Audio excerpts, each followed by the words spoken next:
রাজধানীর হাতিঝিল থানার অস্ত্র আইনের মামলায় শীর্ষ সন্ত্রাসী সুব্রত বাইনের ৮ দিনের রিমান্ড মঞ্জুর করেছেন আদালত। তার ৩ সহযোগীকে ৬ দিন করে রিমান্ড দেওয়া হয়। এর আগে চাঁদাবাজি সহ বিভিন্ন অপরাধে একাধিকবার দণ্ডিত হয়েছেন সুব্রত বাইন। এরপর দেশে বিদেশে পালিয়ে থেকেই চালিয়েছে নিজের অপরাধের সাম্রাজ্য। বিস্তারিত মাহতাব মিনহাজের রিপোর্টে। জীবন অবাক না করলে কে করবে? 28% মিল্ক ফ্যাটের অবাক করার সাথে ফ্রেশ মিল্ক পাউডার। জীবন অবাক করুক প্রতিদিন।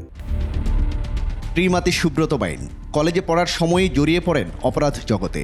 রাজধানীর অপরাধ জগৎ নিয়ন্ত্রণে নেমে যার নাম হয় সুব্রত বাইন ওরফে ফতেহ আলী। অবশেষে মঙ্গলবার সকালে কুষ্টিয়া শহরের কালীশঙ্করপুর সোনার বাংলা সড়ক এলাকার একটি বাসা থেকে টানা ৩ ঘন্টার অভিযানে ৩ সহযোগী মোল্লা মাসুদ, আরাফাত ও শরীফ সহ গ্রেপ্তার হন তিনি। বুধবার ঢাকার সিএমএম আদালতে তোলা হয় তাকে। পুলিশ ১০ দিনের রিমান্ড আবেদন করলে আদালত ৮ দিনের রিমান্ড মঞ্জুর করেন।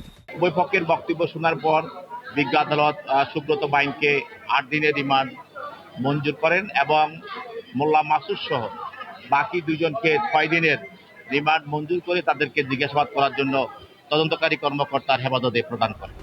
সুব্রত বাইনের দেশের বাড়ি বরিশালের আগৈলঝাড়া উপজেলার জোবরপাড় গ্রামে। পরিবারের বড় সন্তান সুব্রত বাইন মা ও বোনকে নিয়ে ভাড়া থাকতেন মগবাজার এলাকায়। আর এসএসসি পাশ করেন শেরেবাংলা বয়েজ স্কুল থেকে। সিদ্ধেশ্বরী কলেজে পড়ার সময় থেকে সুব্রত বাইনের অপরাধ জগতে পা রাখা।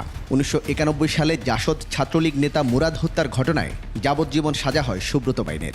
এরপর ১৯৯৩ সালে মধুবাগের এক সবজি বিক্রেতা খুনের ঘটনার পর সুব্রত বাইনের ধারাবাহিক অপকর্মের ফিরিস্তি আসতে থাকে পুলিশের হাতে।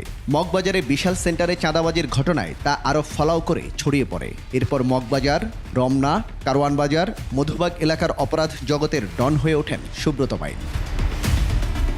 রাজনীতির সঙ্গেও যোগাযোগ গড়ে তোলেন সুব্রত বাইন। এ সময় তারকা সন্ত্রাসীর তকমাও পান এই সন্ত্রাসী। ২০০১ সালে তার নামে ইন্টারপোলের রেড নোটিশ জারি হয়। আইনশৃঙ্খলা বাহিনী বলছে এর আগে একাধিকবার গ্রেপ্তার হলেও জামিনে বের হয়ে আবারও অপরাধে জড়ান সুব্রত বাইন।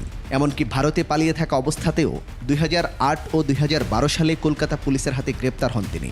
মাঝে সুব্রত বাইনের নেপালে পালিয়ে থাকার তথ্য রয়েছে আইনশৃঙ্খলা বাহিনীর কাছে। মাহতাব মিনহাজ, ২১ টেলিভিশন, ঢাকা।